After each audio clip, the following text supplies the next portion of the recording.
Yang perlu saya kenalkan, Bu Rini salah satu dosen di Prodi Pembangunan yang menekuni kebank sentralan termasuk sistem pembayaran. Monggo Bu Rini Satuti, kami persilahkan. Baik, terima kasih Pak Susilo selaku host ya, yang telah memberikan kesempatan kepada saya untuk melanjutkan rangkaian acara pada siang hari. Oke. Assalamualaikum warahmatullahi wabarakatuh. Salam sejahtera untuk kita semua. Pertama izin kepada Bapak Ibu yang hadir dalam kuliah umum online pada hari ini. Kepada yang terhormat Pak Miono, terima kasih atas kehadirannya.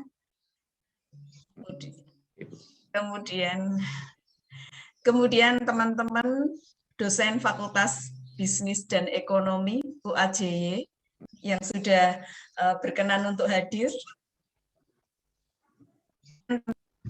Kemudian Bapak Ibu anggota cabang Yogyakarta yang berkenan hadir, juga rekan-rekan mahasiswa yang sudah berkenan hadir di dalam kuliah ini.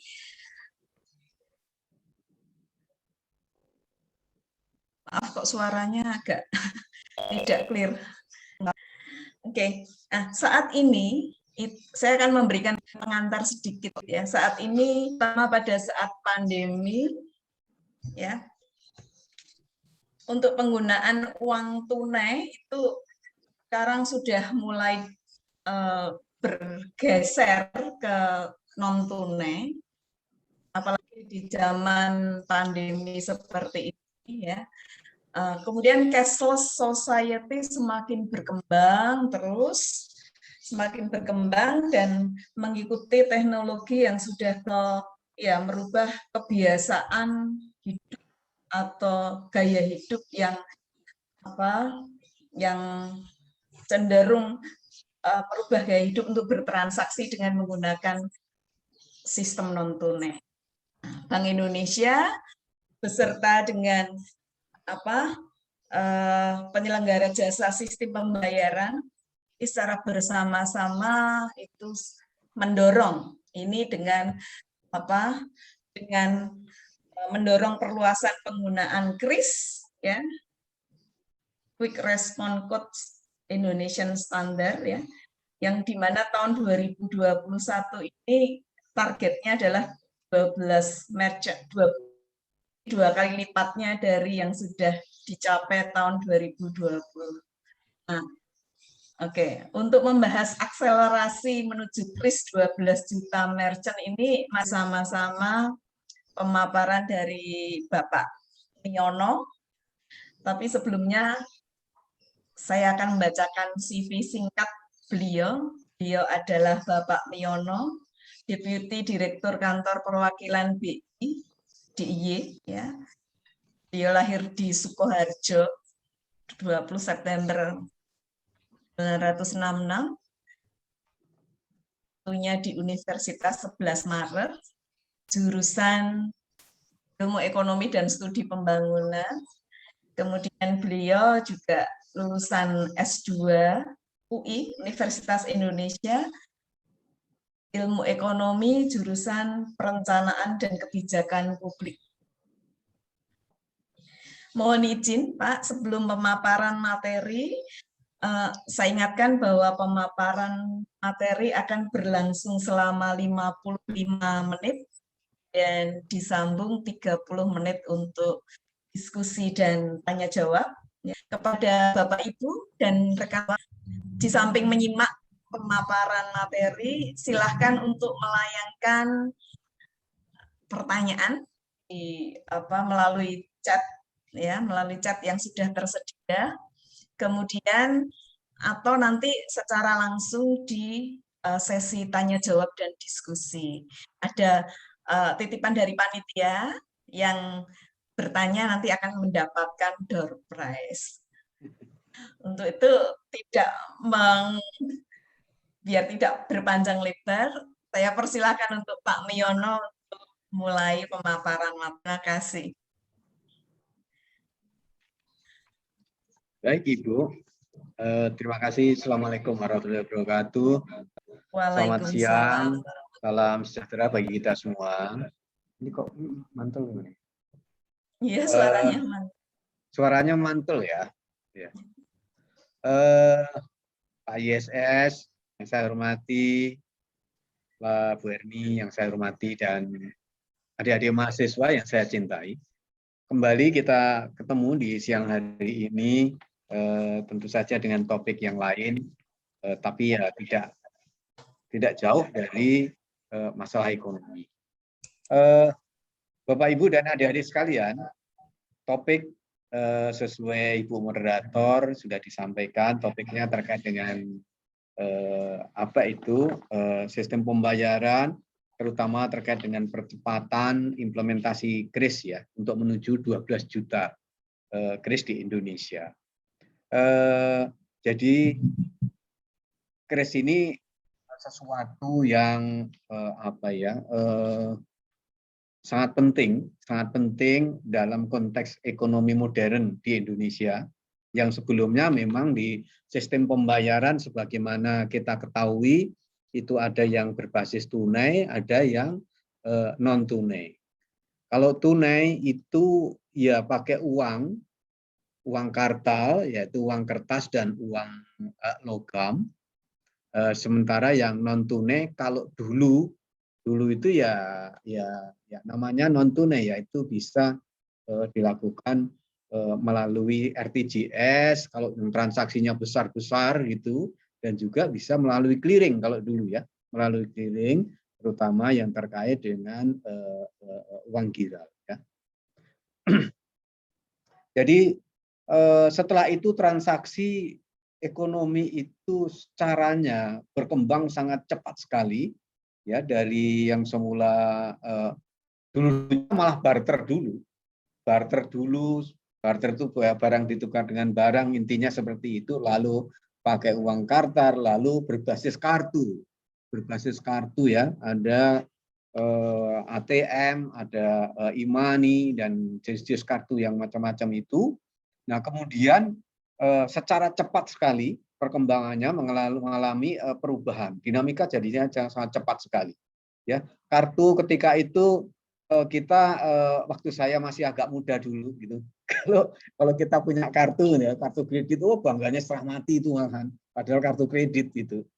Zaman dulu seperti itu gitu, ditaruh di dompet. Ada kartu macam-macam kartu, ada ATM, ada e-money dan macam-macamnya. Dan itu bisa kita pakai untuk cara pembayaran yang tidak menggunakan uang kartal.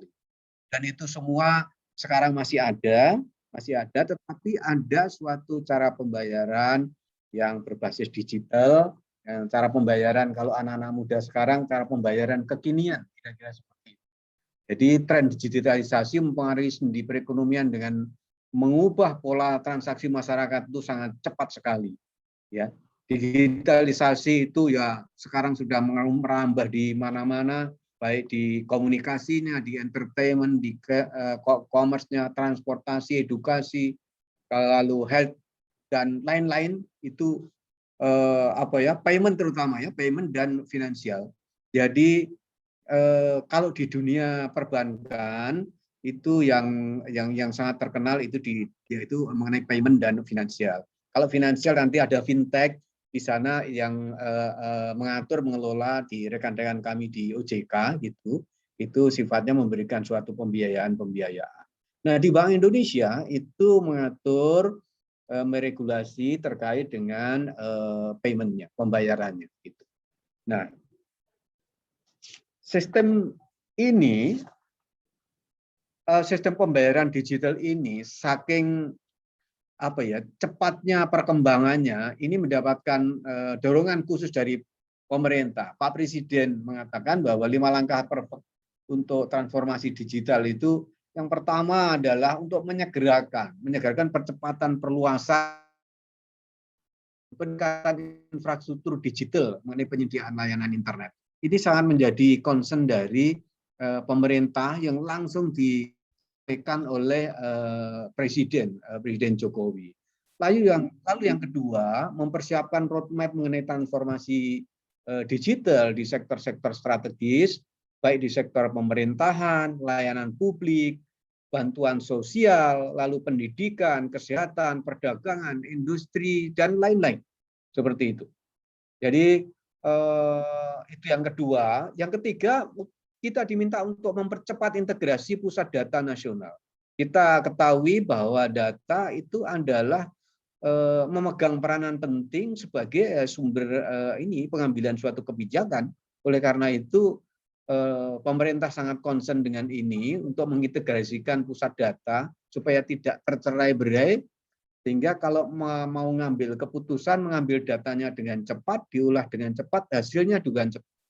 Dan dengan hasil yang lebih terbaru, tentu pengambilan kebijakannya lebih mudah sesuai dengan kondisi yang sedang terjadi, sehingga akan efektif kebijakannya.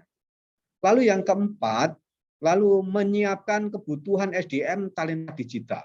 Nah, ini digitalisasi ini bisa berjalan dengan baik kalau SDM-nya juga baik.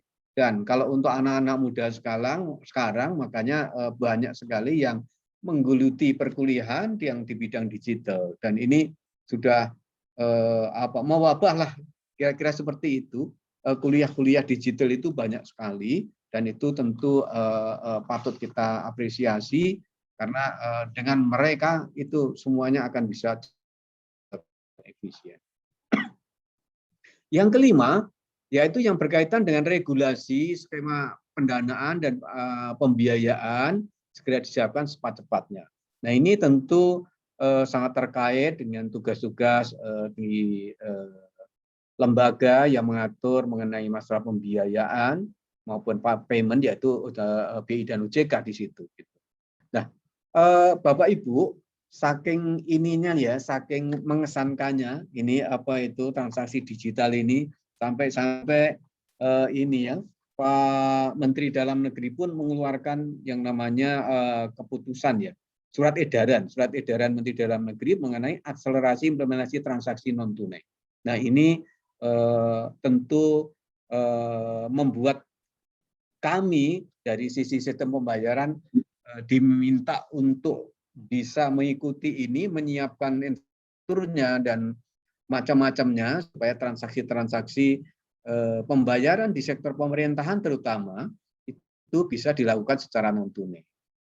Sebagai informasi, di Jogja kegiatan ini kita sudah membentuk ya untuk mempercepat transaksi non tunai di pemerintahan, itu namanya tim TP2DD, tim percepatan dan perluasan digitalisasi daerah. Jadi untuk kabupaten diketuai Pak Bupati, untuk kota ya Pak Wali Kota, dan untuk provinsi oleh Pak Gubernur gitu. Jadi sebagai informasi bahwa transaksi-transaksi non tunai sudah dijalankan oleh pemerintah, baik pemerintah kota, namun secara struktur kelembagaannya memang sedang dibentuk, dan sebagian sudah selesai kita bentuk. Gitu. Nah, ini tentu akan mendorong bagi kita di lapangan sebagai katakanlah payung hukumnya seperti itu, supaya kita bisa bergerak lebih cepat ke depannya. Nah, lalu urgensi mengenai digitalisasi, nah ini ada eksternal faktor push-nya. Memang ada ini ya, ada sesuatu yang mendorong dari sisi eksternal, tidak hanya terkait dengan masalah ekonomi dan keuangan, tetapi memang kemunculannya seperti blessing in disguise seperti itu. Jadi ketika Bank Indonesia menyiapkan kris, sudah kita siapkan, lalu hendak kita implementasikan, tiba-tiba namanya pandemi datang. Ya, pandemi COVID-19 datang. Dan ini tentu itu tadi blessing in disguise gitu. Jadi pas kemunculan kris, lalu kita munculkan segera dengan maksud untuk memotong rantai penyebaran daripada banyak memang transaksi itu masih bukan secara tunai menggunakan uang kartal maupun uang kira. Dan ini uang kartal yang beredar di antar masyarakat itu semula tentu berpotensi tinggi menyebarkan ini virus karena dipegang orang satu beralih ke yang lainnya dan secara multiplier effect menjadi bisa menular kemana-mana. Nah, dengan ditetapkannya GRACE, diwajibkan menggunakan GRACE di awal tahun 2020, maka ini sebagai salah satu cara juga untuk memotong agar penularan pandemi COVID-19 ini bisa kita hindari, bisa kita turunkan supaya segera bisa kita atasi pandemi ini. Memang tidak mudah memang merubah pola masyarakat yang semula membayar dengan tunai lalu ke non tunai. Tantangannya besar sekali, tantangannya banyak, terutama tantangan yang utama bukan masalah di infrastruktur, ya. Kalau infrastruktur sudah kita sediakan, kanalnya sudah ada, GRACE, tetapi merubah mindset baik dari pedagang, UMKM terutama, maupun dari masyarakat itu sendiri untuk menggunakan GRACE sebagai kanal suatu pembayaran. Bayangin Bapak Ibu, sebelum ada GRACE, masing-masing PJSB, baik bank maupun non-bank itu mempunyai QR code sendiri-sendiri, ya, mempunyai QR code sendiri-sendiri, sehingga kalau UMKM hendak menggunakan itu, ya nanti bisa dijejer-jejer itu di depannya lapaknya UMKM, dan itu tentu tidak sehat, tidak enak dipandang mata, seperti itu, sehingga dan kurang efisien juga karena antara satu dengan yang lain tidak saling mendukung, tidak bisa saling menerima, ya gitu. Jadi akhirnya Bank Indonesia bekerja sama dengan suatu lembaga di bidang pembayaran menerbitkanlah yang namanya QRIS, Quick Response Code Indonesia Standard. Jadi standar QR Code nasional yang tujuannya adalah untuk menyatukan kanal pembayaran dari semula berdiri secara individu satu-satu menjadi satu pintu saja. Jadi yang pakai masyarakat yang menggunakan misalnya OVO ya bisa masuk QRIS, yang lain aja bisa, lalu yang dari perbankan juga bisa masuk situ. Jadi cukup satu bisa digunakan untuk berbagai macam dari PJSB seperti itu. Jadi ini tentu sesuatu yang luar biasa, sehingga di depan katakanlah ibu-ibu jual pecel atau penjual bakso ataupun di toko-toko, di mal, di tempat-tempat strategis lainnya tidak perlu memasang QR code masing-masing PJSB. Sekarang sudah hilang itu semua dan cukup menggunakan satu, yaitu QRIS, Quick Response Code Indonesia Standard. Kalau ngomong bahasa Inggris agak ketekuk-tekuk, diminta kita oleh BI Pusat diminta dibaca aja QRIS gitu, supaya lebih mudah lah kira-kira seperti itu.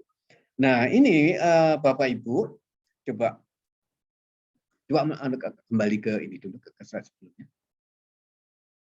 Nah ini coba kita lihat ya. Tadi peneliti menemukan virus dapat bertahan di beberapa permukaan. Nah, kami agak kembali sedikit, ya gitu kan. Jadi bisa kita bayangin kalau transaksi kita di masa pandemi kemarin belum ada GRACE seperti itu, tentu semua akan dilakukan lebih banyak dilakukan secara tunai, dan kami sebagai bank sentral tentu akan lebih lebih berat untuk turut membantu bagaimana cara menghindarkan penularan virus COVID-19 di antara individu-individu yang melakukan transaksi pembayaran. Nah, tapi Bapak Ibu terkait dengan itu, QRIS terus jalan, BI terus berupaya untuk bekerja sama dengan PJSB untuk mengakuisisi ya istilahnya ya, mengakuisisi UMKM, pedagang, mal dan lain-lain untuk kita tempel dengan barcode GRACE. Di sisi lain kita tidak lupa dengan kita juga sebagai bank sentral itu yang menciptakan uang itu sebagai alat pembayaran. Jadi kita lakukan kegiatan untuk penyehatan ya. penyehatan alat pembayaran atau uang. Jadi uang-uang yang diedarkan dari Bank Indonesia itu terlebih dahulu sebelum diedarkan sudah dikarantina. Termasuk uang yang masuk dari bank di store ke Bank Indonesia itu kita karantina 2 minggu, lalu kita semprot dengan desinfektan, kita letakkan di tempat tertentu, tempat khusus di sana, dan itu baru kita olah setelah 2 minggu. Artinya kita harapkan selama 2 minggu masa inkubasi itu virus itu sudah selesai, sudah mati, baru kita olah. Ya, kita olah, yang masih layak kita edarkan, yang tidak layak ya kita langsung musnahkan. Dengan demikian, uang yang beredar di masyarakat itu yang berasal dari Bank Indonesia, yakinlah itu sudah tersaring dengan kami desinfektan gitu. Tetapi memang kita maklumkan uang yang belum dari Bank Indonesia tentu saja ya belum. Oleh karena itu berpotensi bisa menularkan. Nah, lanjut. Nah, kita kembali ke ini. Jadi kita tinggalkan, meskipun kita atasi juga uang kartalnya, kita atasi supaya aman. Kita sekarang ke Grace. Nah, Bapak Ibu, sesuai data di sini ada 265 juta. Sekarang sudah hampir 271. Penduduk Indonesia itu cepat sekali.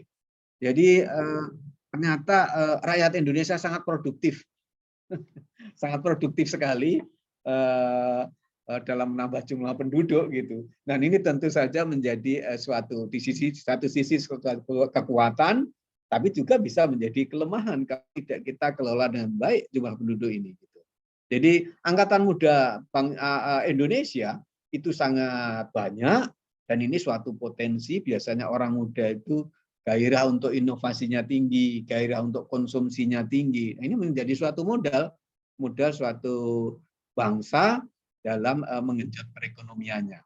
Oleh karena itu kita tidak heran dengan penduduk yang besar, maka kalau kita bicara ekonomi, konsumsi di Indonesia ini 55% ekonomi itu digerakkan dari sektor konsumsi. Ya, sekarang katanya sekitar 57-an gitu. Nah, itu Indonesia. Di Jogja itu konsumsi bisa menopang 69% dari PDRB Jogja. Bayangin kita ini. Nah, ini tentu salah satunya adalah karena jumlah penduduk yang banyak dan populasinya itu sebagian besar adalah populasi usia muda seperti itu. Gen Y-nya itu datanya sekarang yang ada ditampil ini 59,7%, lalu Gen X-nya 40,29%. Ya, ini kalau orang seusia saya, Bapak Ibu bisa menebak kita ini masuk gen apa, ya, gitu. Tapi artinya adalah bahwa usia penduduk muda itu semakin banyak, ya, semakin banyak.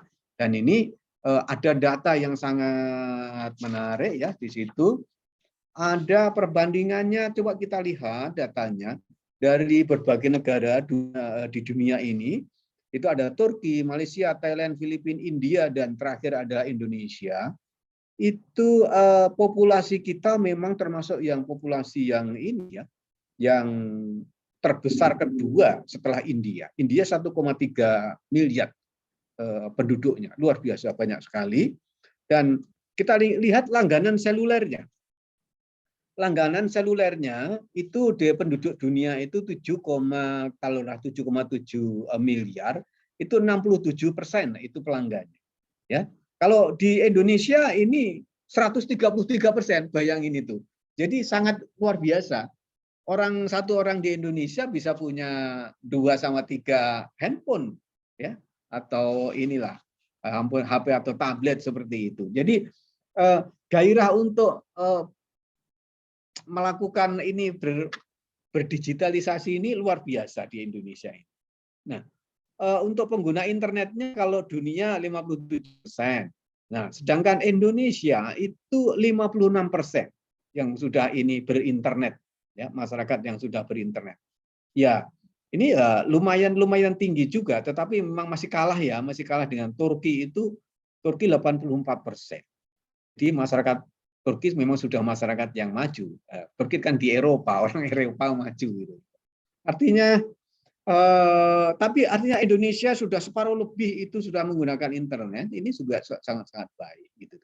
Mana terutama di perkotaan ya, masyarakat perkotaan. Untuk yang di desa-desa asal nggak pelosok-pelosok amat juga sudah bisa menggunakan internet.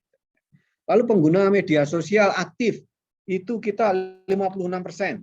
Ya, ini cukup ini juga, cukup banyak juga. Makanya kalau ada berita-berita yang menarik, yang mengundang suatu gairah untuk berkomen, itu cepat sekali ininya, tanggapannya seperti itu.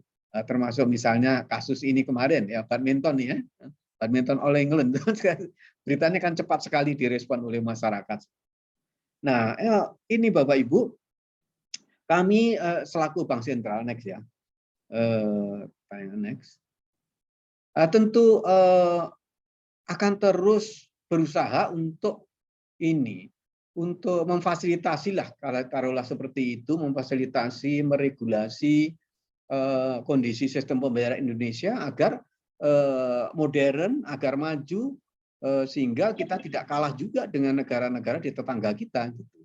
Ketika 3 tahun yang lalu saya mendengar, oh kalau di Cina pembayaran itu begini-begini itu, wah saya belum ke Cina soalnya. Wah luar biasa di sana gini. Tapi itu dalam waktu yang sangat cepat sekali. Di Indonesia sekarang juga sudah seperti itu. Dan ini tentu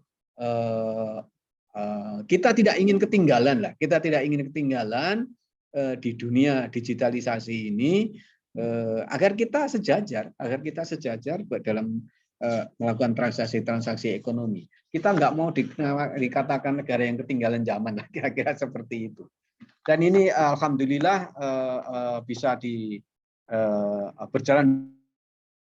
Kita tidak heran sekarang kalau kita misalnya pulang kampung misalnya gitu, anak-anak di kampung pun sekarang sudah memegang HP, sudah bermain internet. Itu luar biasa, luar biasa. Nah, lalu ini Bapak Ibu, saya tampilkan di sini ada blueprint sistem pembayaran Indonesia 2025 yang sudah dicanangkan oleh Bank Indonesia, yaitu visi BI diterjemahkan 5 kebijakan dan inisiatif utama untuk mendorong industri yang inovatif dan adaptif terhadap perkembangan teknologi dan kebutuhan masyarakat. Jadi 3 esensi kebijakan yang terpenting adalah restrukturisasi industri sistem pembayaran dan di era digital. Lalu infrastruktur sistem pembayaran yang interoperable dan interconnected. Dan yang ketiga data pembayaran sebagai public goods seperti itu. Nah, ini di situ ada 5 inisiatifnya, di blueprint-nya itu ada open banking, ada sistem pembayaran retail, ada infrastruktur pasar keuangan, ada data seperti itu. Jadi semua sudah kita buatkan blueprint, langkah-langkahnya terus kita lakukan, dan teman-teman kami di Jakarta terus tentu saja berupaya keras untuk mengikuti ini semua agar proses digitalisasi di Indonesia berjalan dengan baik, sehingga kita termasuk negara yang menggunakan gaya kekinian, negara yang modern, kira-kira seperti itu. Lalu ekosistem ekonomi dan keuangan digital di 2025 itu kita akan membawa 91,3 juta penduduk unbanked dan 62,9 juta UMKM. Bayangin, jadi yang ini yang akan kita digitalkan segini ya, yang akan kita digitalkan. Ini suatu hal yang tidak mudah tentu saja, tapi ini suatu tantangan yang harus kita lalui agar kita bisa mencapai itu. Ya, sehingga kita bagi di sektor finansial dan sektor real. Jadi kalau di sektor finansial kita sudah ketahui di dunia perbankan, di dunia fintech dan pasar modal dan macam-macam itu sudah melakukan hal-hal ini yang terkait dengan digital ini. Lalu di sektor, jadi ekonomi tidak bisa kita kembangkan hanya di sektor finansial, karena sektor finansial dan sektor real sebenarnya ibaratnya itu ya ini sebuah mata uang. bolak-balik yang sudah saling berhubungan erat. Jadi sektor real itu di pasar, lalu di Pemda, di transportasi, masyarakat, petani, nelayan, dan UMKM, semuanya akan kita digitalkan. Dan bahkan terkait dengan sektor pariwisata itu aspek digitalisasinya juga kita percepat. Itu sudah merupakan program nasional, dan di DIY juga kita lakukan bekerjasama dengan pemerintah daerah, ya, dengan dinas pariwisata, dinas budaya, transportasi, semua kita bekerjasama dengan BI, lalu kita lakukan digitalisasi. Jadi di 35 pantai di wilayah DIY di pantai selatan itu sudah ada kris-nya, sudah bisa melakukan transaksi pembayaran di sana kalau berkunjung dengan menggunakan kris. Demikian juga di transportasi, DIY, di Damri, dan tempat-tempat pariwisata lainnya maupun pasar-pasar itu semuanya sudah menggunakan kris.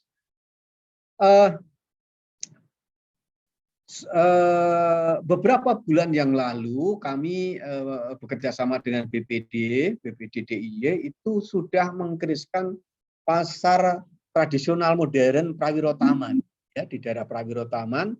Di sana ada pasar baru bagus, pasar tradisional modern, berapa lantai itu ya? Kira-kira 5 atau 6 lantai itu sudah kita kriskan semuanya. Jadi ibu-ibunya juga sudah kita edukasi, dan tentu masyarakat yang belanja ke sana tidak perlu bawa uang tunai, tidak apa-apa, dilakukan bayar secara digital sudah bisa. Tapi masih menerima tunai juga. Nah, setelah itu kami mengkeriskan komunitas ini UMKM di Malioboro, ya, di Malioboro itu UMKM toko, mall, semuanya sudah kita keriskan, bekerja sama dengan PJSP banyak di situ, dan juga komunitas andongnya juga sudah kita keriskan, ya. BI mengkeriskan bekerja dengan Dana kemarin, lalu BPD juga itu mengkeriskan andong. Jadi kalau naik andong di kawasan Gumaton, Tugu, Malioboro, Kraton, itu sudah bisa dibayar dengan menggunakan menggunakan kris, tidak menggunakan uang kartal, sudah bisa. Dan itu sudah kita launching dengan Pak Dirut ini, BPD kemarin.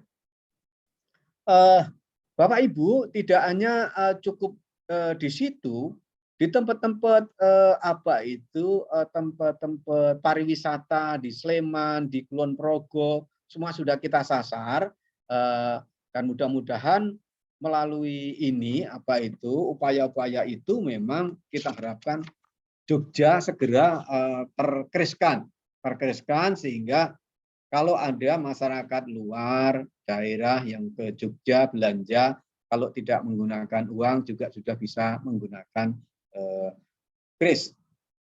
Asal saja ini saldonya ada ya, gitu ya. Itu yang paling utama itu. Lalu apa itu kris? Ya, kris itu adalah satu standar QR untuk pembayaran nasional. Tadi saya sudah sampaikan. Jadi yang semula banyak, ada OVO, ada GoPay, ada Dana, ada Lengaja, ada dari bank-bank, macam-macam. Semua punya QR code sendiri-sendiri. Terus ditempel berjejer-jejer. Enggak perlu lagi sekarang. Cukup satu bisa dipakai untuk PJSP apapun. Itu seketika, gitu kan, kita membayar, bisa mengkredit rekeningnya penjual dan mendebit rekening kita kalau kita menggunakan PJSP Bank. Gunakan saldo PJSP ya akan kedebit juga.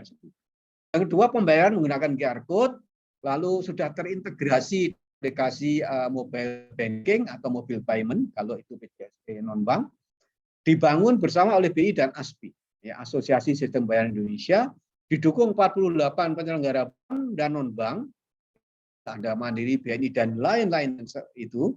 Lalu yang keenam, menghubungkan dengan sumber dana yang telah familiar seperti tabungan, kartu debit, uang elektronik, dan kartu kredit, seperti itu. Ya, itu kris ya. Lalu next, inovasi sistem pembayaran untuk mendukung ekonomi segmen retail. Nah, ini gunanya memang kris ini. Next. Ya. Jadi ini Bapak Ibu, dengan adanya KRIS itu inovasi sistem bayaran itu akan semakin baik dengan adanya physical distancing dan PSBB direspon dengan peningkatan ekosistem digital tanpa tatap muka dengan KRIS digital banking. Jadi di masa-masa pandemi ini kita bisa melakukan suatu transaksi secara online gitu kan, ya. Kita cukup di rumah, tinggal memilih barangnya apa, dibayar juga di rumah, nanti QR code-nya dikirim, kita bayar melalui QR code itu tanpa tatap muka, sudah bisa. Gitu. Jadi tidak perlu dengan menggunakan uang tunai, atau yang non-tunai yang berbasis kartu debit, kartu kredit, uang elektronik, karena itu masih gesek-gesek gitu kan, masih kemungkinan tertularnya masih ada. Tapi dengan menggunakan KRIS, hal itu bisa dihindari dan berlangsung sangat aman, ya sangat aman, duitnya cepat nyampe, lalu pedagang-pedagangnya terhindar dari uang palsu dan apalagi ya, yang jelas protokol COVID-nya lebih bagus lah kira-kira seperti itu. Penggunaan KRIS ini ya, pembayaran KRIS dapat dilakukan tanpa kontak fisik dan memenuhi protokol social distancing. Nah, itu tadi sudah saya sampaikan. KRIS-nya KRIS TTM ya, KRIS TTM, ada yang KRIS MPM, Merchant Presented Mode, ada yang CPM itu konsumen ya, Consumer Presented Mode gitu. Jadi TTM tanpa tatap muka. Jadi bayangin saya semula waktu KRIS datang itu, saya tidak membayangin saya waktu kecil saya bisa melakukan transaksi seperti ini. Tetapi dunia ternyata berubahnya sangat cepat sekali. Gitu. Jadi, tapi meskipun demikian, meskipun ada suatu cara pembayaran dengan menggunakan KRIS ini, yang hanya mendownload suatu QR code gitu ya, dari satu PJSP di HP kita, lalu kita ada saldonya, baik yang terhubung dengan rekening di bank maupun ada yang di PJSP, kita bisa cukup memindai dalam suatu barcode, thread, sudah bisa melakukan pembayaran. Sebegitu hebatnya, segitu cepatnya yang mungkin sekitar 5 tahun lalu belum kepikir gitu, belum pikir akan ada cara pembayaran yang secepat ini. Gitu. Jadi Bapak Ibu tentu saja ini cara pembayaran yang kekinian. Kalau kita nggak punya KRIS, ya mohon maaf itu Bapak Ibu harus segera ini punya KRIS supaya masuk kategori ini ya orang-orang yang bergaya kekinian. Meskipun ya saya sudah berumur ini lumayan, tetapi ya inilah kita harus ikuti cara pembayaran anak-anak muda sekarang dengan menggunakan KRIS gitu. Nah, ini yang jenis KRIS MPM ya KRIS statis ya. KRIS statis itu QR code bersifat tetap ditampilkan dalam stiker ya. Lalu cocok untuk perusahaan mikro, merchant mikro dan kecil. Ini ibu-ibu pedagang pecel, soto gitu-gitu kan ini ya yang bersifat tetap ini. Lalu ada KRIS dinamis itu secara real time pada saat transaksi sehingga QR code berbeda untuk setiap transaksi. Cocok untuk yang menengah dan besar yang KRIS dinamis ini. Jadi itu perbedaannya ya. Tapi intinya semuanya sama bahwa ini akan bisa dilakukan dengan cukup ini memindai asal saldonya ada, transaksi sudah terbayar. Lalu penggunaan KRIS pada customer. Nah, Bapak Ibu, bahwa KRIS ini bukan aplikasi loh ya. Jadi KRIS itu ini apa itu ya? Kanal pembayaran ya. Jadi bukan aplikasi. KRIS itu hanya sebagai kanal menyatukan berbagai pembayaran itu dalam satu seperti itu, baik melalui aplikasi mobile banking maupun mobile payment.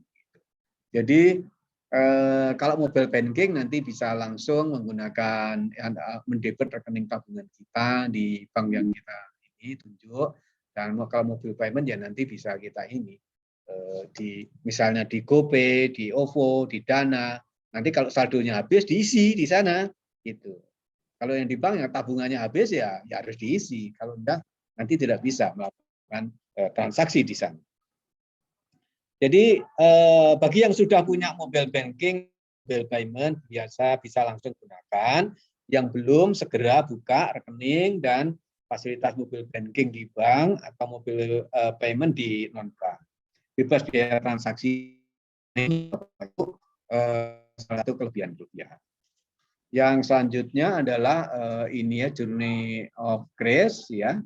Ya ini sangat ini ya, sangat panjang ini judulnya dari 2017 ini ternyata ya, yang kita siapkan mulai dari penugasan dari rapat Dewan Gubernur, lalu untuk mengembangkan KRIS, lalu terus maju terus sampai dengan saat ini bahwa implementasi KRIS untuk di Jogja sudah mencapai merchantnya itu 175 ya. Jadi dari target sekitar 300.000 kita sudah mencapai 175.000 merchant. Mohon doanya, mohon dukungannya Bapak Ibu dan adik-adik mahasiswa untuk menggunakan KRIS dan supaya kita bisa cepat terdigitalisasi perekonomian di Yogyakarta ini. Nah, ini ada pencapaian terbesarnya di tengah pandemi bahwa perluasan KRIS telah berlangsung di seluruh Indonesia dengan jumlah merchant yang meningkat dari 1,7 juta di 2019 menjadi 5,78 juta di 2020. Oleh karena itu, di 2021 kita targetkan menjadi 12 juta. Jadi kira-kira apa itu dasarnya kenapa 12 juta kira-kira seperti itu di seluruh 34 provinsi, 480 kabupaten kota dan 85% pelaku UMKM dan 52 PJSP. Nah, mudah-mudahan Bapak Ibu dengan target-target ini kita akan terus bergerak untuk mengakuisisi UMKM, kita pasang KRIS, terus kita dari Bank Indonesia dan PJSP akan melakukan sosialisasi mengenai penggunaannya. Kita akan lakukan tidak hanya di Pacu, tapi sampai di Gunung Kidul, seluruh wilayah DIY akan kita sasar seperti itu. Saya pikir ini dulu ya, KRIS-nya ada 6 jenisnya, KRIS tanpa tatap muka, CPM, ada TTS, ada cross border. Nah, cross border ini baru kita border ya. Ya terbentuknya WG fraud and komunikasi, kolaborasi dan sendiri. Ya kira-kira ininya seperti itu. Lalu ya, oke. Nah, ini di dalam kondisi pandemi yang masih belum mereda membuat aktivitas ekonomi menurun, namun menjadi peluang bagi pembayaran nirsentuh ya. Jadi Bapak Ibu kalau di Jogja itu peluangnya masih besar. Yang menggunakan KRIS itu untuk sekitar 35%. Artinya peluang kita untuk mengkriskan di Jogja itu masih cukup tinggi peluangnya gitu. Dan ini kami dari Bank Indonesia dan PJSP sedang giat-giatnya untuk mengkriskan ini. Nah, kita bisa ini arahan Pak Presiden ya, di situ ada bahwa transformasi digital akan mengubah secara struktural cara beraktivitas dan jangan sampai infrastruktur digital yang sudah kita bangun justru fasilitasnya sangat rendah. Nah, ini arahan Presiden. Ya, ini harus kita optimalkan, kita gunakan agar tidak ini ya, agar tidak optimal, tapi harus kita optimalkan, kita capai optimalkan. Oleh karena itu Gubernur kami Pak Peri melakukan kampanye harus ditingkatkan menuju pencapaian 12 juta merchant di 2021. Jadi kami sudah siap dan terus akan bergerak maju untuk mengkriskan ekonomi Indonesia. Penggunaan ya, mendorong pemulihan ekonomi. Penggunaan transaksi digital dengan KRIS dapat mendukung transaksi UMKM tercatat sehingga memudahkan sasaran penyaluran kredit. Gitu. Jadi sesuatunya terdokumentasi, tercatat dengan baik, cepat dan efisien. Nah, ini tentu insya Allah aman. Nah, ini menjadi suatu dorongan bagi pelaku ekonomi dan seluruh masyarakat di Indonesia untuk bangga buatan Indonesia, bangga berwisata Indonesia, melakukan pembayaran dengan menggunakan kris ya dimanapun. Dompet tetap ada, ya boleh, tapi kris harus punya, kira-kira seperti itu. Jadi dompet di belakang saku, ya, krisnya di tangan, di smartphone gitu. Jadi supaya kita menjadi kekinian lah kira-kira.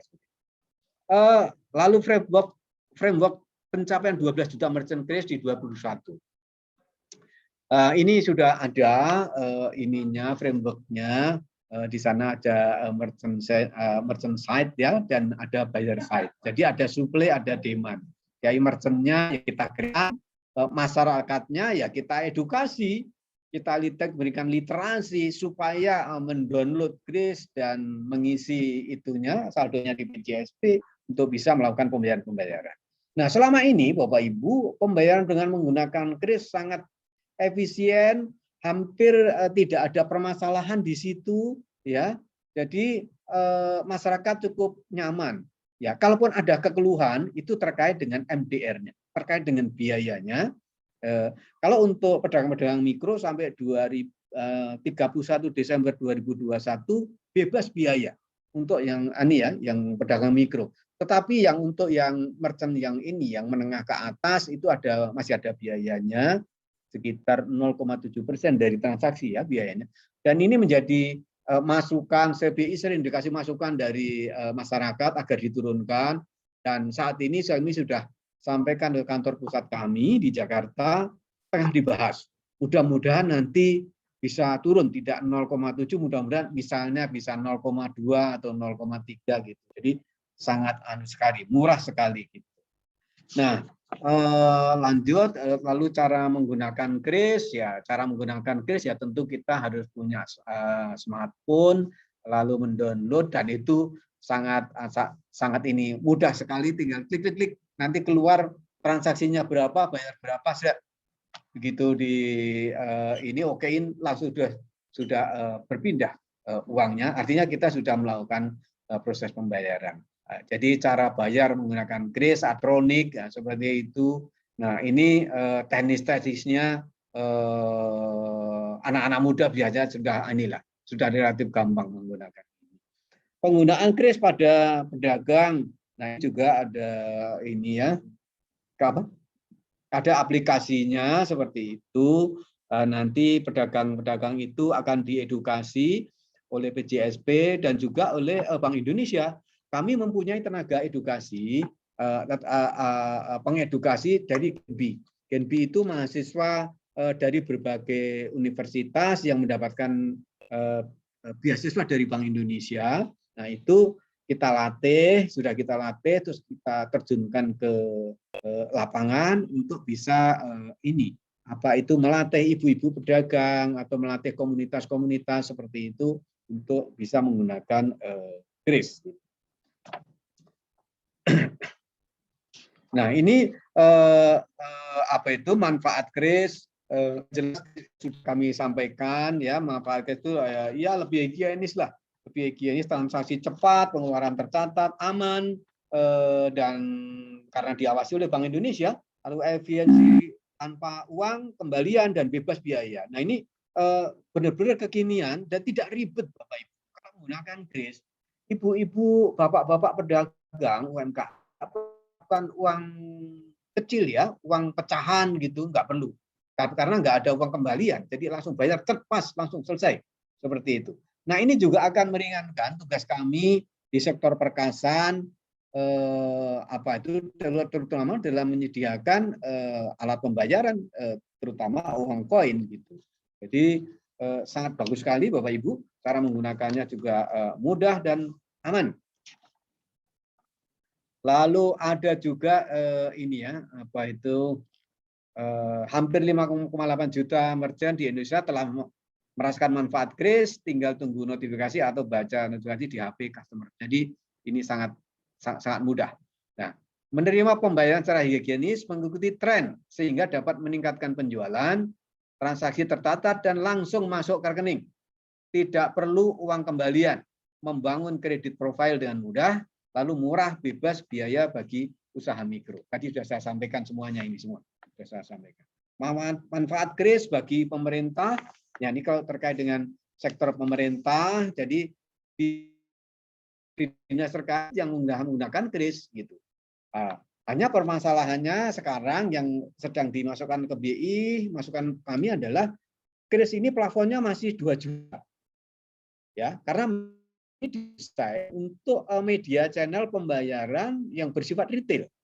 Ya, tapi masyarakat ternyata menginginkan agar plafonnya bisa ditambah sehingga bisa digunakan untuk transaksi-transaksi yang taruhlah misalnya 5 juta, 10 juta bisa dilakukan pembayaran dengan menggunakan kris seperti itu. Nah ini sudah kita salurkan ke BI Jakarta, sekarang setengah digodok. Nah mudah-mudahan tidak dalam waktu yang lama itu plafon untuk menggunakan kris akan bisa dinaikkan, ya akan lebih ini lagi lebih bagus lagi, artinya masuk ke hotel-hotel mewah dan macam-macamnya, seluruh pembayaran sudah bisa langsung dilakukan dengan menggunakan kris gitu. Akselerasi kris di DIY untuk program 12 juta itu ya kita sudah lakukan itu, kita menggandeng BCSP, terus kita akan bergerak dan terus bertambah, dan kami yakin di akhir tahun nanti kita akan bisa mencapai target yang ditargetkan, yaitu 300.000 merchant. Kita sasar tidak hanya objek wisata, tetapi juga tempat ibadah, baik masjid, gereja, dan tempat-tempat ibadah yang lain. Itu kita lakukan di kampus-kampus. Jadi semuanya akan kita sasar untuk kita tempel dengan ini ya, kita akuisisi dengan menggunakan kris seperti itu. Jadi di baik provinsi Sleman, Bantul, Yogyakarta, Gunung Kidul, Kulon Progo, semuanya akan menggunakan kris, dan itu TP2DD-nya, tim percepatan dan perluasan digitalisasinya juga sudah ada, sudah terbentuk. Kami melakukan rapat secara berkala untuk mengevaluasi dan membuat kebijakan-kebijakan untuk percepatan ke depan seperti itu. Dan ini sangat baik sekali Bapak Ibu semua, dan terima kasih bagi masyarakat, bagi adik-adik mahasiswa yang sudah menggunakan kris. Yang belum, kami mohon untuk bisa segera ini mendownloadnya di smartphone-nya, dan bisa melakukan transaksi pembayaran dengan baik. Mungkin bahan diskusi pada sore hari ini saya cukupkan sekian. Nanti bisa kita tanya jawab. Semoga bermanfaat, semoga bisa mendorong Bapak Ibu dan adik-adik sekalian yang belum mempunyai kris untuk segera membuat kris, dan mari kita dukung program pemerintah untuk mendigitalisasikan perekonomian Indonesia, terutama di targetnya ini di 2025 harus sudah terdigitalisasi. Demikian saya akhiri. Terima kasih. Assalamualaikum warahmatullahi wabarakatuh. Waalaikumsalam warahmatullahi wabarakatuh. Terima kasih Pak Miono atas pemaparan materinya. Senang sekali ini. Saya termasuk salah satu pengguna kris, dan ya sampai pelosok-pelosok, ya sampai pelosok-pelosok saya biasanya bilang, ada krisnya Mbak, ada, sampai di warung desa pun ada, sudah ada Pak. Nah, tapi masalahnya itu Mbaknya itu sering tidak dong gitu loh. Jadi pakai ini ya Mbak ya, oh ya, terus dia memanggilkan temannya lagi ya, itu yang mungkin yang menjadi kendala. Iya. Oke, terima kasih. Ada satu pertanyaan dari Brigita Novana, mungkin Vana ada di sini, langsung di atau ini ada Bu Ana, ini Bu Ana dulu ya. Bu Ana, silahkan Bu Ana. Silakan. Ada pertanyaan nih, silahkan. Baik, terima kasih Pak Miono atas pencerahannya hari ini. Yang pasti saya salah satu yang suka di EC sama Bu Rini, karena saya belum pakai QRIS Pak, atau kris. Saya baru pakai GoPay dan OVO saja gitu. Ya, Saya ada 2 pertanyaan, Bapak. Yang pertama yaitu untuk kris ini kan kalau saya lihat lebih banyak bermanfaat ketika saya berbelanja di UMKM atau bukan supermarket begitu ya Pak ya. Ya. Nah, pertanyaan saya ini kalau misalnya Pak, saya belanja di supermarket, biasanya saya juga tidak memakai uang tunai, saya pakai ATM atau kredit card begitu ya. Nah, ini kalau saya menggunakan ATM Bapak, ini apa manfaat yang saya peroleh antara saya menggunakan ATM dengan kris ini? Karena selain itu ya, selain bebas biaya ya, kalau ATM ada biaya bulanan, kalau kris tadi katanya bebas biaya begitu ya. Tetapi ada kelemahan plafon di sini Bapak. Itu yang menjadi kendala gitu ya, yang menjadi bahan pertimbangan saya begitu. Apakah saya akan memakai atau tidak. Jadi apakah ada manfaat lebih kris ini dibandingkan kalau saya menggunakan ATM begitu. Kemudian yang kedua Bapak, sekitar 2 tahun lalu itu diberitakan, ini agak menyimpang sedikit ya Bapak, ada ribut-ribut soal wisatawan Cina yang banyak sekali berwisata ke Bali dan mereka menggunakan uang digital. Kemudian pemerintah atau masyarakat mengatakan kita rugi kalau mereka menggunakan uang digital karena akan langsung masuk ke pemerintah Cina dan sebagainya begitu Pak. Nah, yang ada di pemahaman saya ketika wisatawan itu datang ke Bali kemudian dia membayar di toko yang ada di Bali, meskipun itu pakai uang digital atau pembayaran kan masuk ke Bali begitu Pak. Tetapi kok tetap dikatakan itu rugi. Nah, mohon penjelasannya Bapak. Kenapa kok rugi ketika orang Cina yang berwisata itu menggunakan uang digital itu? Begitu Bapak, terima kasih.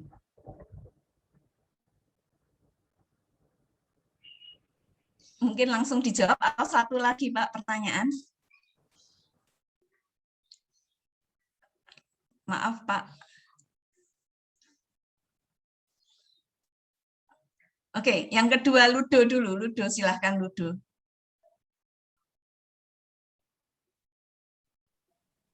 Ludo, ya. Oke, baik, suara saya dengar ya, Bu? Ya. Oke, selamat siang, Bapak Ibu semuanya. Sama terkait tadi kan saya juga melihat berita-berita bahwa untuk biaya transaksi itu dibebaskan khususnya bagi para pelaku UMKM. Nah, mungkin dari data yang telah didapatkan dari Bank Indonesia itu bagaimana Pak dampaknya? Apakah malah merugikan atau positif gitu Pak? Lalu pertanyaan yang kedua, ada pertimbangan-pertimbangan apa saja yang membuat biaya transaksi ini sulit untuk diturunkan? Tadi yang untuk bagi perusahaan atau yang menengah ke atas tadi Pak itu. Mungkin apakah berdampak bagi keberlangsungan kris itu tersendiri atau bagaimana? Jadi seperti itu sih. Terima kasih. Selamat siang. Selamat siang. Mungkin jawab dulu ya Pak ya, 2 dulu. Ya. Baik, terima kasih pertanyaannya dari Ibu Ana dan Mas siapa tadi ya? Ludo Pak. Mas Ludovicus. Ludovicus ya. Baik. Untuk manfaat apa kira-kira bedanya ya, apa tingkat kemanfaatan antara ATM dengan kris kira-kira seperti itu. Ya memang ATM yang jelas muncul lebih duluan dan ini sudah sering kita gunakan, tapi ke ATM ini memang ini ya untuk transaksi yang misalnya untuk transfer aja misalnya harus 50.000 minimal seperti itu kan, dan biayanya juga 6.500 kalau tidak salah, biayanya cukup besar seperti itu. Nah kalau kris itu transaksinya dari Rp1 bisa dibayar dengan kris. Untuk yang di merchant UMKM mikro gratis biayanya, MDR-nya masih gratis. Tapi kalau untuk yang merchant yang menengah ke atas itu tadi masih sekitar 0,7 ya, yang sedang kita usulkan supaya diturunkan seperti itu. Jadi itu Bu, itu yang salah satu keuntungannya dari sisi biaya jauh lebih murah, dan transaksinya bisa sampai Rp1 tanpa melakukan contactless. Artinya potensi penularan COVID paling tidak itu bisa kita hindari seperti itu. Jadi yakinlah Bu, menggunakan kris akan lebih mudah ya, akan lebih mudah dalam menyelesaikan transaksi dan lebih murah, yang jelas lebih murah seperti itu. Untuk uang digital tadi ya, uang digital yang wisatawan dari China yang ke Bali, ya memang itu sempat ramai karena banyak wisatawan Bali yang mohon maaf ya, ada kalau di koran tuh ya wisatawan Bali banyak, tetapi duitnya yang tercecer di Bali nggak banyak, kira-kira seperti itu. Dan transaksinya itu juga dilakukan di toko-toko yang memang punya jaringan dengan ini di negara sana, di Cina sana, pembayarannya pun juga menggunakan digital. Dan ini tentu ini karena duit penerima akhirnya itu adalah bank yang ada di Cina, bukan bank di Indonesia, gitu. Jadi ya terus Indonesia dapat apa gitu? Dapat sampahnya waktu itu. Seperti oleh karena itu beberapa toko di Bali kayaknya sudah ditutup yang melakukan praktek semacam itu, dan ini sudah ada usulan-usulan untuk melakukan kerjasama ya dari pihak luar itu melakukan kerjasama dengan perbankan di Indonesia, yang perbankan yang masuk buku 4 ya, artinya bank-bank yang besar ya, modalnya besar, untuk bisa itu melakukan kerjasama dengan pihak perusahaan travel di luar negeri, tentu saja seperti itu. Dan ini sudah dilakukan, dan mudah-mudahan cara-cara yang seperti dulu dilakukan di Bali, saya yakin sudah tidak ada lagi. Nah, untuk yang dari Mas tadi, pertanyaan biaya dibebaskan, positif negatifnya seperti itu ya, dan biaya transaksi sulit diturunkan. Ya, kalau yang perusahaan bukan perusahaan ya, katakanlah usaha UMKM yang mikro, ya ini kan masih kecil ya, dan ini kalau kita kenakan tentu ini akan berpengaruh. Misalnya dibayar 100 tidak menjadi utuh 100, tapi ada potongannya. Dan itu akan berpengaruh terhadap modal kerja mereka. Sehingga kebijakannya sampai dengan akhir tahun 2021 masih dikosongkan, tidak ada biayanya.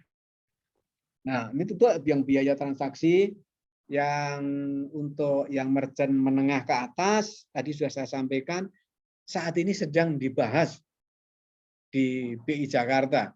Nah, memang masukan-masukan banyak memang agar biayanya MDR-nya diturunkan, dan mudah-mudahan nanti bisa disepakati, karena ini tentu saja disepakati dengan asosiasi juga, karena yang buat kan Bank Indonesia dengan asosiasi itu, supaya biayanya bisa diturunkan, misalnya 0,3 misalnya seperti itu. Ya, mungkin itu yang bisa saya sampaikan. Terima kasih. Monggo yang lain. Terima kasih. Mungkin Fana langsung ya, Fana, ya. Baik, apakah saya terdengar? Ya, dengar. Ya, jelas. Baik, selamat siang Pak Miono, selamat siang Bu Rini selaku moderator. Begini Pak, saya mau nanya sekalian sharing ya Pak tentang apa yang terjadi di daerah saya gitu. Oke. Daerahnya mana ini? Sragen Pak. Sragen, oke. Ya. Jadi gini Pak, banyak di daerah saya di Kabupaten Sragen itu masih banyak yang belum paham mengenai kris ini. Ya. Saya kurang tahu apakah karena Sragen itu kabupaten yang cenderung kecil gitu ya Pak. Contoh seperti pembayaran sukarela di gereja atau di beberapa tempat food court gitu ya Pak. Nah, kris itu tidak banyak terpakai, jadi cuma kertasnya itu nganggur gitu Pak. Nah, setelah saya riset tanya-tanya gitu ke beberapa pedagangnya, ke beberapa yang jaga kertasnya itu mereka bilang kalau banyak yang nggak paham, banyak yang cuma ngira kalau kalau dia punya saldo GoPay cuma bisa dikirim ke kanal GoPay. Gitu. Oh, no. Ya, padahal saya sendiri juga praktek, saya punya saldo ShopeePay, saya pakai kris itu. Gitu bisa kan. toh? Bisa, Bisa Pak. kan? Nah, bisa. Iya, bisa. Ya. Lancar. Ya. Gitu, Pak. Nah, sebenarnya ada solusi sendiri nggak sih, Pak, dari BI gitu? Gimana supaya pemahaman tentang kris ini bisa sampai ke daerah-daerah kecil gitu, Pak? Ya. Itu dari saya. Terima kasih, Pak. Oke, Mbak Ana ya. Ya, dari kami terus tidak henti melakukan edukasi, melakukan literasi kepada masyarakat terkait dengan kris ini. Untuk Solo, wilayahnya BI Solo. Mudah-mudahan nanti kita kerjasama dengan kita sampaikan ke BI Solo agar bisa dipercepat untuk sosialisasinya kepada masyarakat di Sragen. Memang merubah mindset itu memang tidak gampang ya, tidak gampang, perlu kesabaran, perlu mengedukasi terus-menerus, dan yang ini tidak hanya itu, harus dicoba gitu. Kalau nggak dicoba habis di ini ya nggak bisa lagi, lupa lagi gitu. Jadi masyarakat mendownload krisnya dulu, ada saldonya di ini, di apa itu dilatih, dan ini bisa. Nanti kalau itu sudah bisa, saya yakin ini akan apa ya, kalau bahasa Jawanya itu kepencut gitu, akan menggunakan kris itu. Terima kasih masukannya. Nanti kita koordinasikan dengan BI Solo. Makasih. Terima kasih. Mungkin ada lagi yang mau bertanya? Mungkin sambil nunggu yang bertanya, Pak, saya mau sedikit bertanya. Bagaimana untuk mengantisipasi, Pak, selama ini untuk mengantisipasi penyalahgunaan dengan pemberian QR code yang palsu gimana, Pak? Karena kan biasanya kita langsung scan aja oke gitu ya. Nah, untuk mengantisipasi penyalahgunaan dengan pemberian QR code yang palsu. Ya. Kalau kita mau melakukan pembayaran, kita akan mengetik ininya berapa, apa itu nominalnya berapa, dan itu kita harus yakin gitu kan, kita yakin baru kita ini kasih apa pin kita ini juga supaya jalan seperti itu. Jadi kalau menurut saya kalau menggunakan kris ini potensi untuk apa itu katakanlah menipu gitu ya mestinya kecil ya, karena itu kan dalam diri kita sendiri yang akan memutus akan melakukan pembayaran seperti itu. Jadi kalau potensi itu menurut saya kecil dan mudah-mudahan tidak ada, mudah-mudahan. Ya, mudah-mudahan aman, tidak ada. aman, Ya. mudah-mudahan aman gitu ya. Ya. Selama ini saya pernah menggunakan di merchant tertentu, itu menguntungkan sekali, Pak. Jadi saya transaksi gitu kok tiba-tiba rekening pulsa saya saldo pulsa rekening pulsa saya nambah. Jadi mesti di situ ada cashback-nya atau gimana. Oh iya. Nah, jadi kok malah untung ini. Malah bertambah. Iya, malah bertambah jadinya malah. Oke, mungkin ada pertanyaan yang lain? Silahkan. Silahkan. Silahkan. Oke. Mungkin dari Bapak Ibu dosen atau mahasiswa yang ini silahkan apa saja mumpung ada Pak Miono ini. Saya nih Pak Miono. Nah, silahkan. Ini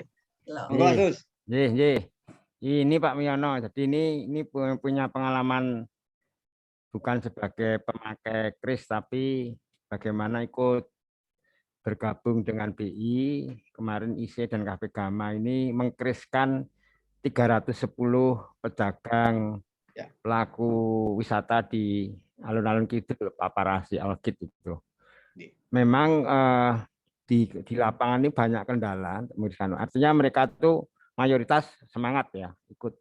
Kendalanya kan misalnya kemarin bersama dengan BPD, DIY. Misalnya buka rekening. Nah, buka rekening itu kan juga harus saldo minimum. Nah, itu kendala dulu ini. Mereka kan betul-betul mikro ini. Nah, artinya mereka kadang kalau yang sudah punya rekening BPD nggak masalah, tapi kalau belum jadi mikir. Memang yang terjadi kemarin BI bersama BPD melakukan terobosan. Ya sudah, nggak usah dipikirkan tuh urusannya BPD sama BI. Pokoknya buka rekening 0 rupiah. Nah, itu terobosan-terobosan ini memang dilakukan dan ini saya kira baik. Terus dilanjutkan kaitannya dengan sasaran UMKM. Kemudian kebijakan yang sejak akhir tahun lalu saya kira BI/DI terobosan juga untuk yang pembayaran dengan kris ini langsung real time. Aturannya kan T+2 hari atau 1 hari gitu loh. Itu terus dibuat usulan BI ke pusat, BI/DI ke pusat katanya itu terus bisa real time. Ini kan juga meyakinkan. Saya membayangkan kalau odong-odong itu dapat duit 200 ribu, nunggu 2 hari kemudian baru saya ambil, celaka itu. Nah, ini saya kira memang, saya kira nanti BI dan asosiasi harus memang banyak belajar di lapangan. Karena case by case di lapangan beda-beda tadi. Tadi di Sragen tadi ada kendala sosialisasi yang kurang maksimal, tapi sosial sudah bagus, tapi kendala di lapangan ini kadang-kadang regulasi yang ada perlu ada apa ya, out of the box. Dan saya kira selama ini baik gitu. Itu kira-kira sekedar catatan Pak Miono begitu dari kami yang di lapangan. Ini bulan Maret ini sudah tercatat di 300, hampir 300 peserta baru ini di kris, dari odong-odong, terus masangin, kecil-kecil betul nih, sampai pedagang makanan dan sebagainya. Terima kasih Pak Miono. Terima kasih Pak Sus, masukannya bagus sekali. Ya memang kris terus perlu melakukan pembenahan ya, untuk terutama untuk memfasilitasi pedagang-pedagang UMKM terutama ya, sesuai misinya gitu. Jadi kita harapkan masukan-masukan ini kami salurkan ke Jakarta dan ini mudah-mudahan ini ya, terutama MDR-nya bisa diturunkan seperti itu. Tapi sambutan BPD dengan membuka rekening 0% enggak apa-apa ya, itu saya pikir satu ini juga terobosan yang bagus gitu, sesuai misinya sebagai ini kan, agent of development BPD kan. Itu baik, makasih Pak Sus, kami tampung dan bagus masukannya, kita salurkan ke Jakarta. Nggih, matur sami-sami Pak. Nggih. Terima kasih.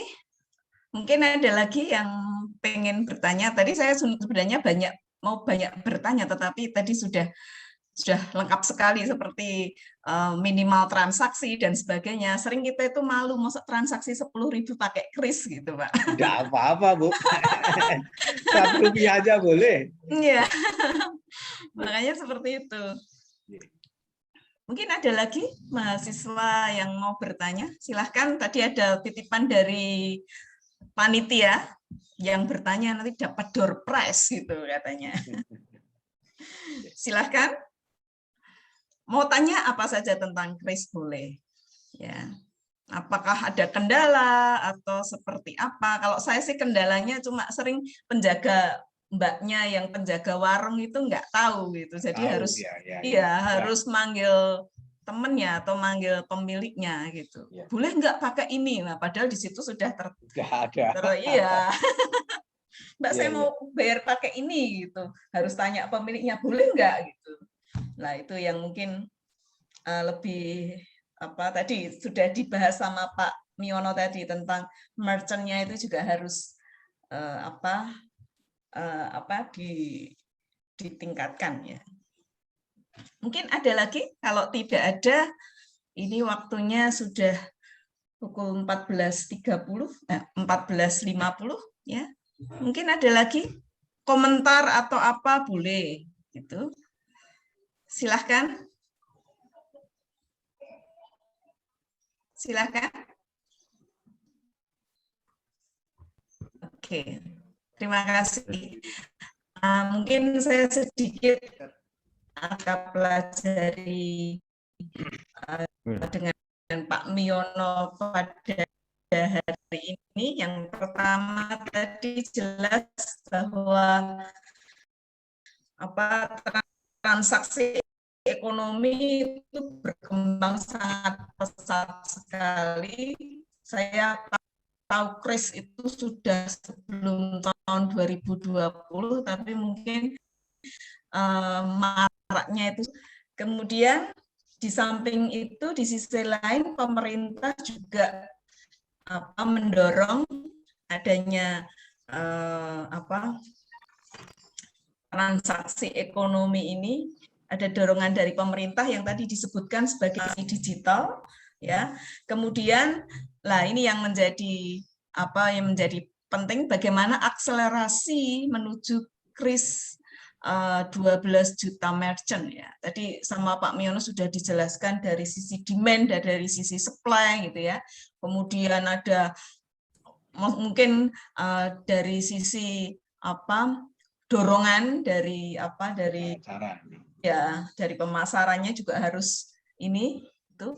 Dan saya lihat kalau dari di Jogja karena saya di Jogja itu sampai pelosok-pelosok, sampai Bantul sana, sampai Serandaan sana sudah ada kris ya. Kita jajan apa di warung itu sudah ada. Ya, saya rasa itu ya kerja keras dari BI dan itu sudah mulai ke situ. Cuma mungkin nanti sumber daya manusianya ini yang mungkin yang belum ya. Bahkan ada di toko-toko yang mungkin di Jogja ini, di kota ini, kalau saya tanya, Mbak saya mau bayar pakai ini, Mbaknya masih bingung. Nah itu mungkin itu sebagai masukan saja. Oke. Ya. Terima kasih, mungkin itu saja. Semoga yang ikut kuliah ini tergerak untuk melakukan transaksi menggunakan kris. Ya. Terima kasih Pak Miono, terima kasih sekali sudah bersedia menjadi narasumber. Kami Bu. Ya, kami sangat mendapat banyak. Tadi saya seperti tadi untuk transaksi dan sebagainya saya juga banyak masukan dari sini sehingga kami menjadi pede untuk pakai kris karena 10.000 juga oke aja lah. Agak malu. Oke, mungkin waktu saya kembalikan ke Pak Susilo sebagai MC. Terima kasih. Matur nuwun Bu Rini, Pak Miono, juga rekan-rekan tadi ada Bu Ana yang bertanya tadi. Bu Ana tadi biasanya kalau acara arisan dosen itu bagi door prize, sekarang dapat door prize. Ya, juga kepada tadi rekan mahasiswa, ada Mas Ludo, Mbak Fana, itu nanti jangan lupa kirim alamat rumah ke nomor WA saya ya, nanti saya dikirim door prize-nya. Juga rekan-rekan lain yang tidak bertanya tadi, jangan takut, door prize masih banyak, nanti kita acak, akan kita email untuk ngirim alamatnya. Termasuk juga dosen, nanti kita acak. Jadi door prize-nya melimpah pokoknya. Gitu. Ini kami nanti juga minta dari BI, pasti ada itu. Nanti siap. Dan Mas Dani nanti nyiapkan gitu. Ya, Mas Dani ya. Baik, sebelum ini jangan lupa juga untuk mengisi itu kuis dari Mas Dani, dari Pak Dani. Mengisi kuis, juga mengisi presensi yang untuk dapat sertifikat dari FBE bersama kerjasama dengan IC, juga dari BI, nanti kita berikan sertifikat juga. Karena begini Pak Miono, dosen ini sertifikat juga perlu untuk laporan dari kinerja dosen. Jadi tidak hanya mengajar, tapi juga mengikuti kegiatan ilmiah seperti ini. Ada sertifikatnya. Mahasiswa juga perlu kaitannya dengan persyaratan kelulusan, itu harus mengumpulkan sejumlah untuk kegiatan akademik termasuk webinar atau kuliah umum ini. Jadi saya kira demikian. Sekali lagi jangan lupa mengisi presensi, mengisi kuis tentang kris tadi, dan mudah. Saya coba tadi saya dapat nilai 100 karena saya dapat bocoran tadi dari Pak Miono tadi. Dapat nilai 100 ya, dapat A ini dari mata kuliah. Dapat A mata kuliah ya. Matur nuwun sekali lagi untuk Pak Miono. Sami-sami Pak Sus. Ya, nanti bulan April Mei nanti kami undang lagi setelah Lebaran. Baik. Dengan Kapok, karena kami bersama dengan BI, dengan artinya untuk rutin mengisi kuliah umum di FBE UAJY. Baik topik yang langsung dengan BI maupun topik-topik yang nanti kita koordinasikan Pak Miono. Karena Pak Miono saya kenal juga suka dengan topik-topik ekonomi yang lain. Tidak harus berbau BI. Yang di luar BI pun siap. Gitu. Siap. National trade, ataupun topik-topik yang lain. Bu Rini matur nuwun atas kerjanya menjadi moderator. Juga rekan-rekan dosen lain, Bu Ana, Bu Yanti, Bu Rini, Pak Aloi, Pak Edi Sutarto, Pak Nuritomo, dan rekan-rekan yang tidak sebut satu-satu, juga rekan-rekan mahasiswa dan juga anggota IC yang sempat hadir pada sore hari ini. Matur nuwun juga untuk Pak Dani dari BI yang support kami, Bu Wita juga matur nuwun. atas supportnya selama ini yang sangat baik, juga dengan Bu Rini yang mewakili IC. Bu Rini kan sebagai dosen juga pengurus IC ini Pak, jadi aktivis di IC salah satu. Matur nuwun telah bekerjasama dalam acara ini. Juga Mas Rian dari tim sekretariat IC yang membackup kami, Mas Rian Nugroho, matur nuwun juga. Akhirnya jika ada kata-kata atau perilaku kami yang kurang berkenan dan segala kurangannya itu kesalahan kami, tapi kalau ada yang baik itu karena kerja keras kita bersama. Matur nuwun, salam sehat. Wassalamualaikum warahmatullahi wabarakatuh. Salam sejahtera, berkah dalam Gusti. Sampai jumpa pada agenda acara selanjutnya. Matur nuwun. Sehat selalu Salam Pak, sehat sehat, selalu. matur nuwun. Terima kasih banyak Bapak Ibu. Matur nuwun.